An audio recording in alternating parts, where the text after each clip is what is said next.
Hello সবাই সবাই কেমন আছো? আমি অনেক ভালো আছি। তো এখন বাজে দুপুর 2টো, বাট এই মুহূর্তে একটু আগেই রোদ ছিল, এখনই আবার রোদটা হারিয়ে গেছে। মানে রোদ উঠছে আবার চলে যাচ্ছে, মেঘলা একটা আকাশ হয়ে রয়েছে, তো তাই রোদটা তো মানে কড়াভাবে পড়ছে না। তো বাইরের টেম্পারেচারও বেড়ে গেছে, দেখতেই পাচ্ছ পুরো বরফটা আবার গলে গেছে। তো এখন হচ্ছে বাইরের টেম্পারেচার 5 ডিগ্রির মতো। আর আমাকে দেখে রেডি আবার ঘুরতে যাওয়া বা কোথাও যাওয়ার টাইম হয়ে গেছে। ঘুরতে কোথাও যাচ্ছি না, তোমরা তো জানো আমরা ক্যাম্পিংয়ের জন্য রেডি হচ্ছি, কারণ টাইম একদমই সীমিত।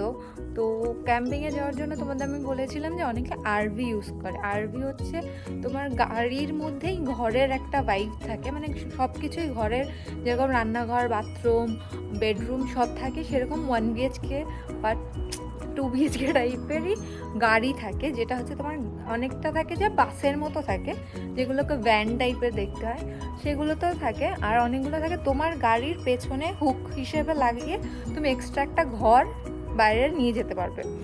এবার আমরা প্রথমে তো ভেবেছিলাম যে আমাদের গাড়ি জিন্দাবাদ, তাও ভাবলাম যে একবার আরবিটা দেখেই আসি। এখানে রেন্টালেও পাওয়া যায়, কিনতেও পাওয়া যায়। তো আমাদের এখানে একটা আরবির দোকান টাইপের আছে, তো ওদের ওখানে গিয়ে দেখবো যে কত কি দাম পড়ছে না পড়ছে আর কেমন খরচা হচ্ছে। তারপর আমরা গিয়ে ডিসাইড করবো যে আমরা আরবিতেই স্টিক করবো নাকি গাড়িতে সুইচ করে যাব।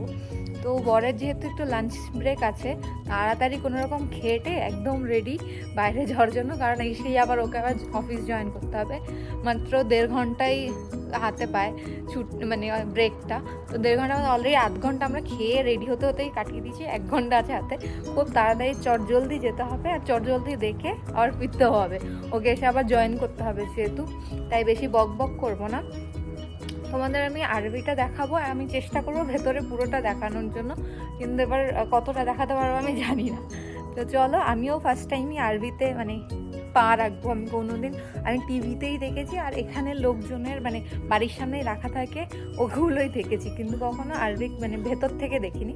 এটা আমারও ফার্স্ট এক্সপিরিয়েন্স হবে, যে গিয়ে দেখি কেমন হয় না হয়। কোনো আইডিয়া তো সেরকম নেই, আর কেমন দাম টাম পড়ছে সেগুলো তোমাদের সাথে শেয়ার করব।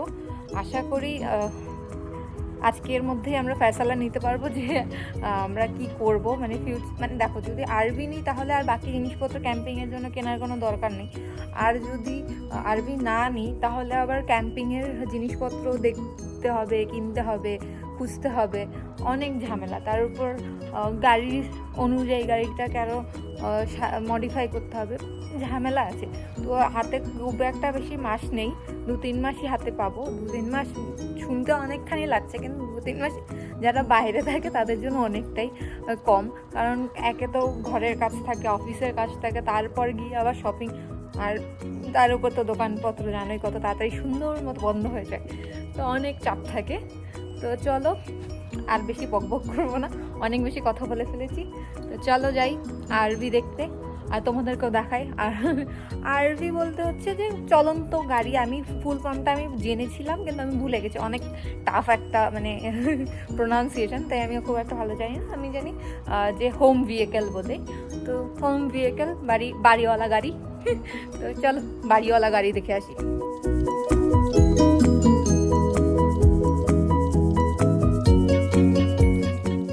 তো অলরেডি আমরা চলে এসেছি ওদের অফিস কাম দোকানে। এর মধ্যে আরও অনেক কিছু ওদের ক্যাম্পিংয়ের জিনিসপত্র বিক্রি করছে, বাট আমরা তো এসেছি ট্রেল দেখতে। তো এই হচ্ছে সারি সারি সব ট্রেল রাখা রয়েছে, বিভিন্ন সাইজের আর বিভিন্ন মডেলের। তো ট্রেল না ওইভাবে যে কোনো ট্রেল যে কোনো গাড়ির সাথে সেট হয় না, তোমার গাড়ির মানে ক্যাপাসিটির উপর ডিপেন্ড করে যে তুমি কোন ট্রেলটা ইউজ করতে পারবে।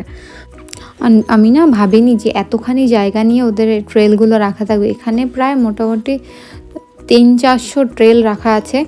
এবার আমাদেরকে ওরা মডেল বলে দিয়েছে যে আমাদের গাড়ির সাথে কোনগুলো যাবে।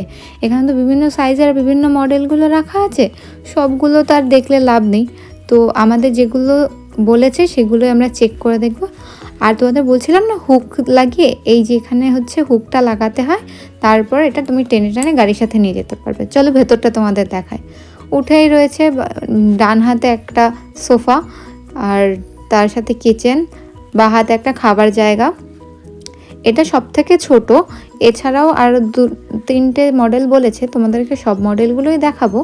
এখানে হচ্ছে ডাবল বাঙ্কার বেড আছে, আর এই হচ্ছে বাথরুমের অবস্থা, মানে রাস্তাঘাটে বাথরুম তোমাকে এখানে ওখানে করতে হবে না, শাওয়ারের জায়গা আছে, প্লাস কমোডো আছে, আর হচ্ছে তোমার বেসিন মুখ ধোয়ার জন্য। ওরা তোমাকে এইটার সাথে একটা ফ্রিজ, একটা মাইক্রো ওভেন আর তোমাকে গ্যাস সিলিন্ডার দেবে। আমি আবার সব কিছু একটু খুলে খালেও দেখছিলাম, মানে চেক করে দেখছিলাম যে কেমন সুবিধা হবে না হবে। বেশ সুবিধাই হবে যদি এগুলো গাড়ির সাথে লাগানো থাকে, তুমি ভেতরে থাকো মনেই হবে না তুমি গাড়িতে না বাড়িতে। তো এটা হচ্ছে আরেকটা আপডেটেড ভার্সন, কিন্তু এটা অলরেডি কারোর জন্য বুক করা আছে, তাও একবার ওরা মডেলটা দেখিয়ে দিচ্ছে, যদি চাও তাহলে ওরা আবার তোমার জন্য আরেকটা বুক করে রাখবে। এটা অলরেডি কারোর জন্য বুক করা আছে, তাই জিনিসপত্র অনেক কিছু ভেতরে রাখা আছে। তো ঢুকেই একটা আলমারির মতো একটা আছে, যেখানে তুমি জামা কাপড় ঝোলাতে পারবে আর জিনিসপত্র রাখতে পারবে।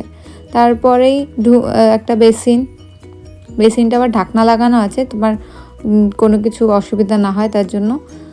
তারপর এখানে হচ্ছে বেডটা হচ্ছে এই পাশে আছে, আর এখানে হচ্ছে খাবার টেবিল, ফ্রিজের পেছনেই হচ্ছে বেডটা। আর এটার মধ্যে আপডেটেড ভার্সন, কারণ ওটার থেকে এটায় জালনা পালনা বেশি আছে, ইভেন রুম হিটারটাও কন্ট্রোলারটাও ভালো জায়গায় রাখা আছে। আর এই হচ্ছে বাথরুম, শাওয়ার স্পেস, আর উপরে শাওয়ারও লাগানো আছে, জলের ব্যবস্থাও আছে, আর বাথরুম আর বেসিন। খুব একটা খারাপ না, এইটার সাইজ ওটার থেকে একটু বড়, তার জন্য এটা হচ্ছে একটু আপডেটেড ভার্সন, আর এটা ওটার থেকে একটু অবভিয়াসলি প্রাইসটাও বেশি হবে। তো আমরা এখনও প্রাইস জানি না, ওদেরকে গিয়ে জিজ্ঞেস করতে হবে কোনটার কেমন দাম। এটা দুটো থেকে আরেকটু বড়, এটা ভেতর থেকে তোমাদেরকে একবার দেখিয়ে দিই। তো ঢুকেই দেখতে পাচ্ছ বিছানা প্রথমেই, তো বিছানার পাশেই হচ্ছে একটা বসার জন্য সোফা সেট রাখা আছে, যেখানে বসে তুমি খাবার দাবার খেতে পারবে। আর এই পাশে হচ্ছে রান্না করার জায়গা, বেসিন প্লাস চিমনি আর মাইক্রোওয়েভ সহ এখানে সব কিছু একদম বাড়ির মতোই সেট করা রয়েছে। আর একটা ব্যাপার হচ্ছে এটা শুধু দুজনের জন্য না, এটা 4 থেকে 5 জন ইউজ করার জন্য। এখানে আরও একটা এক্সট্রা দুটো বাঙ্কার বেড রয়েছে, আর প্লাস ফ্রিজ ট্রিজ তো সব অন্যগুলোর মতোই রয়েছে। আর বাথরুমটা হচ্ছে এরকম, ঢুকেই বেসিন প্লাস কমোড আর হচ্ছে শাওয়ার স্পেসটা এখানে আছে। এটাও কার্টেন লাগানো, উপরে শাওয়ার টাওয়ার এগুলো জল ফল তোমাকে ভরে নিতে হবে, এখন সব রেডি করা নেই ওদের থেকে, বা তুমি পাম্প থেকে তুমি ভরে নিতে পারো। এখানে আবার একটা সুবিধা আছে যে এটার মধ্যে পুরো হোম থিয়েটার সিস্টেম লাগানো রয়েছে, তুমি ব্লুটুথ আর যেভাবে চাও তুমি ইউজ করতে পারবে, পুরো রাস্তায় গান বাজাতে বাজাতে যেতে পারবে। আর এটা হচ্ছে সব থেকে বড় সাইজ, এটা আবার ফ্যামিলির জন্য না, কিন্তু এটা দুজনের জন্য, কিন্তু একটু বেশি কমফোর্টেবল আর বেশি লাক্সারি। তো এটা ঢুকে প্রথমে একটা রেকলাইনার সোফা সেট রয়েছে, যেখানে আবার রয়েছে খাবার জন্য আলাদা, আর প্লাস টিভি অ্যান্ড দেখতেই পাচ্ছ ফায়ার প্লেস। আর বাঁ হাতে রয়েছে বেসিন, মানে কিচেন কাউন্টার, আর যেরকম প্রত্যেকটাতে গ্যাসের ব্যবস্থা, আর তোমার মাইক্রোওয়েভ ফ্রিজ আছে, সেটা তো আছেই। আমি আবার খুলে খালি সব দেখছি, বাঙালি তো ভাই, খুলে না দেখলে আবার মানে হাত দিয়ে না দেখলে আবার ভালো লাগে না। আর বাথরুমটা বাকিগুলোর তুলনায় অবশ্যই একটু বড়, এর জন্য বেসিনটা আলাদা করে দিয়েছে। আর তার পাশে পেছনেই রয়েছে মানে কমোড আর হচ্ছে শাওয়ার স্পেসটা। এখানে গরম ঠান্ডা দুটো জলেরই ব্যবস্থা রয়েছে, কজ তোমরা তো জানো এখানে ওয়েদার। আর বাকিগুলোর মতো এটাতে পর্দা ইউজ করে না, এটা কাচের একটা স্লাইডিং ডোর। আর একটু প্রাইভেসির জন্য এটাতে হচ্ছে বেডটা একটা মানে সেপারেটেড করে রেখেছে, দরজা ফজ্জা আছে, তুমি মানে একটু প্রাইভেসিও মেনটেন করতে পারবে চাইলে। তো যতই বড় হবে আর যতই সুন্দর হবে ততই নিশ্চয়ই দামটাও বেশি হবে। চলো তাহলে এবার ওদের সাথে গিয়ে আগে একটু কথা বলে দেখি কেমন দাম পড়ছে, কত কি খরচা হচ্ছে না হচ্ছে, তারপর ডিসাইড করব। তো হয়ে গেছে আমাদের দেখা। তো এখানে যেখানে এসছি, এখানে আমরা প্রথমে ভেবেছিলাম হয়তো রেন্টালে পাওয়া যাবে, বাট কোনোটা এখানে রেন্টালের জন্য রাখা নেই, সবগুলি বিক্রি করার জন্য রাখা আছে। আর কেনার তো এই মুহূর্তে কোনো প্ল্যানিং নেই, তাও আমরা জিজ্ঞেস করলাম স্টার্টিং প্রাইস কেমন হয়। এইগুলো স্টার্টিং প্রাইসই শুরু হচ্ছে $36,000 থেকে, মানে সব থেকে লোয়েস্ট হচ্ছে 36,000। তো সেটা মোটামুটি ইন্ডিয়ান কারেন্সিতে যদি কনভার্ট করি আজকের রেটে ওই 22,30,35,000 টাকার মতো পড়বে। তো সেটা তো কোনো মানেই হয় না কেনার, যদি এত টাকায় দিয়ে খরচই করি। আমি কলকাতায় একটা ফ্ল্যাট কিনে নেবো, ওখানে গিয়ে শান্তিতে থাকবো। তো সেটার জন্য এখানে আর থেকে কোনো উপায় হলো না। তাও যদি এগুলোকে রেন্টাল নেওয়া হয়, যেখানে আমরা মানে আর জিজ্ঞেস করলাম যদি এগুলো রেন্টালে কেমন প্রাইস পড়ে, কারণ আমাদের কোনো আইডিয়া যেহেতু নেই। তো রেন্টালে শুনে সেটাও দেখলাম যে আমাদের বাজেটের অনেক বেশি বাইরে চলে যাচ্ছে। পার নাইট ওরা $100 করে চার্জ করছে এই ছোট ভার্সনগুলো। তো সেটা মোটামুটি দেখা যাচ্ছে যে প্রায় 6,000 টাকা পার নাইট হয়ে যাচ্ছে। যদি সেটাকে আমি এক সপ্তাহ বা মানে 8 দিন 9 দিনের জন্যও যাই, মানে সপ্তাহ হিসেবেও যদি দেখি, তাতেও প্রায় 50,000 টাকার কাছাকাছি পড়ে যাবে। তো সেটা মানে অনেক বেশি এক্সপেন্সিভ হয়ে যাবে ঘোরা হিসেবে। প্লাস খালি থাকার জায়গা হলেই তো হবে না, খাওয়া দাওয়া যে কোনো অ্যাক্টিভিটিস করলে সেগুলো আলাদা প্রাইজিং হবে, তো অনেক বেশি কস্ট হয়ে যাবে। তো এই মুহূর্তে আমরা আরবি থেকে নিজেদেরকে মানে সরিয়ে নিচ্ছি, আরবির দিকে আর যাচ্ছি না, কারণ আরবি অনেক কস্টলি পড়ে যাচ্ছে। আরও সময় যাক, ইন ফিউচার যদি দেখি যে না নেওয়া সম্ভব তখন ভেবে দেখবো। আপাতত গাড়ি বেস্ট। তো ফার্স্টে আগে দেখি যে আমরা গাড়িতে কতটা কমফোর্টেবলি থাকতে পারছি, তারপর সেইটাকে কতটা কমফোর্টেবল করা যায় সেই অনুযায়ী আমরা গাড়িটাকে সুন্দরভাবে মডিফাই করে নেবো।